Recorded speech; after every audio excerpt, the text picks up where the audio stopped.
Sa panahon ngayon, napakarami pa rin ang nakakaranas ng diskriminasyon base sa kasarian. Ang isyong ito ay hindi lamang usapin ng isang grupo kundi para sa lahat. Sa ating lipunan, patuloy ang mga labanan para sa pantay na karapatan. Ngunit hindi madaling alisin ang mga malalim na nakatanim na pamantayan. Sa kabila ng mga hakbang, may mga tao pa rin na nagiging biktima ng hindi pagkakapantay-pantay.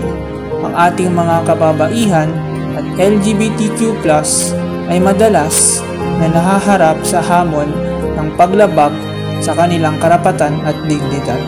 Pag-usapan natin ang mga hamon at karanasan ng kababaihan, kalalakihan at LGBTQ+ sa isang lipunang may maling pagtingin sa kasarian.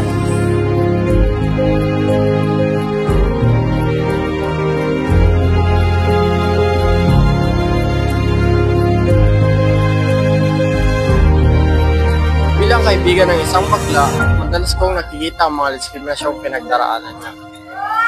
Hindi patas ang trato ng mga tao sa kanya dahil sa kanyang pagkakakilanlan. Ito ay nakakasakit sa aming mga kaibigan niya.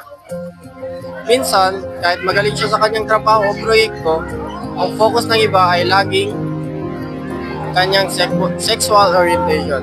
Dumarating ang mga pagkakataon na nagiging paborito siya ng puso-pusuan at nakakaramdam siya ng kahiyan at takot. Pero bilang kaibigan, ako ang nagiging sandigan niya at sinusuportahan ko siya sa lahat ng oras. Sa ganitong paraan, ipinapakita ko na hindi lang siya ang may karapatang magtagumpay, kundi lahat ng tao, anuman ang kanilang kasarian.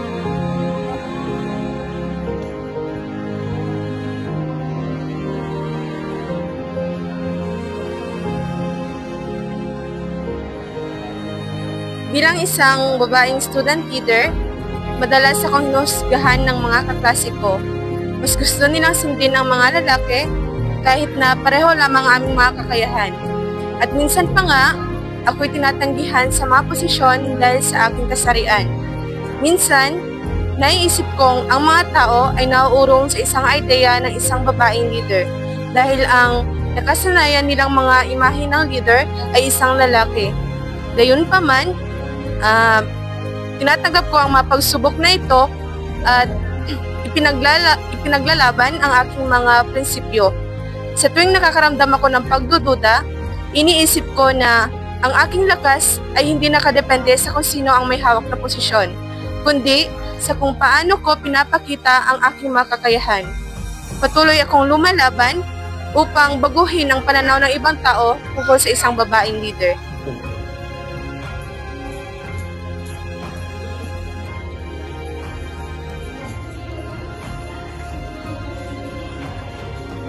Mayroon akong kaibigan Tombe na palaging iniinitan dahil sa kanyang itsura at paraan ng pananamit. Sa tingin ng iba, hindi siya karapat-dapat dahil hindi siya maayon sa tradisyonal na pagtingin sa kababahiran. Minsan, may mga tao na kinukondena siya sa kanyang pagiging tomboy at minamalit ang kanyang pagkatao. Napansin ko na maraming pagkakataon ang mga ganitong diskriminasyon ay nangyayari sa mga hindi nakakaintindi ng mas malalim na kahulugan ng sexualidad. Ngunit, sa mga oras ng paghihirap, ipinaglalaban ko siya at pinapaalala ko sa kanya na may mga taong nagkaka-appreciate sa kanyang tunay na pagkatao. Sa kabila ng lahat, ipinagpapasalamat ko ang kanyang tapang at kanyang pagiging totoo sa sarili. Ayon sa mga pag-aaral, higit sa 30% ng kababaihan at LGBTQ+ ay nakakaranas ng diskriminasyon sa trabaho at lipunan. Patuloy na dumarami ang mga kaso ng harassment at unfair treatment dahil lamang sa kanilang kasarian o sexual na orientasyon.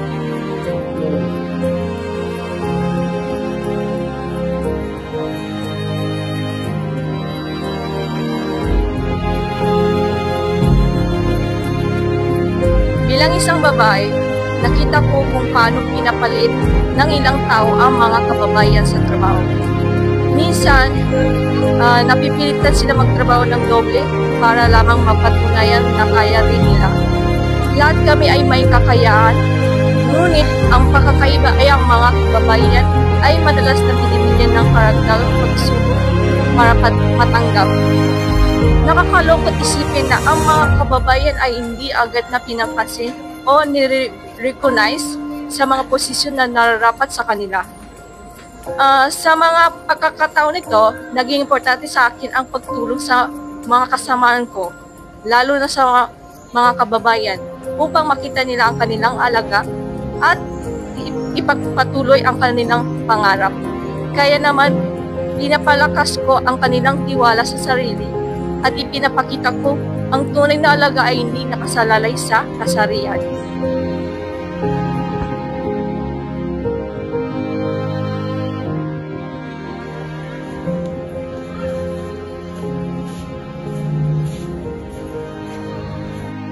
Bilang isang lalaki, madalas akong tinutukoy bilang mahina o walang silbi sa ilang mga sitwasyon.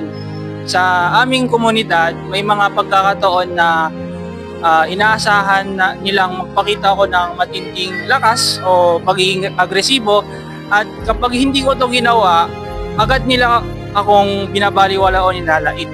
So minsan, may mga nararamdaman akong hindi ko kayang makipagsabayan sa ibang lalaki sa mga usapin ng sports o physical na gawain, kaya iniisip ng iba na hindi ako karapat-dapat o mahina. Ang mga ganitong diskriminasyon ay nakakabigat dahil hindi ko man pinipiling mag-iba, kasi ganito talaga ako. Still, natutunan ko ring tanggapin na ang tunay na lakas ay hindi nasusukat sa physical na anyo o sa pagpapakita ng sobrang tapang, kundi sa kung paano pinapakita ang aking kakayahan at respeto sa sarili. So pinipilit kong ipaliwanag sa kanila na ang pagiging isang lalaki ay hindi lang tungkol sa lakas, kundi sa pagyakap sa pagiging totoo sa sarili. Panahon na upang itigil ang diskriminasyon sa kasarian. Ang bawat isa sa atin ay may papel sa pagbabago ng pananaw ng lipunan. Ang paggamit ng isang lipunang pantay at makatarungan ay responsibilidad ng bawat isa. Ang tunay na pagbabago ay magsisimula sa atin.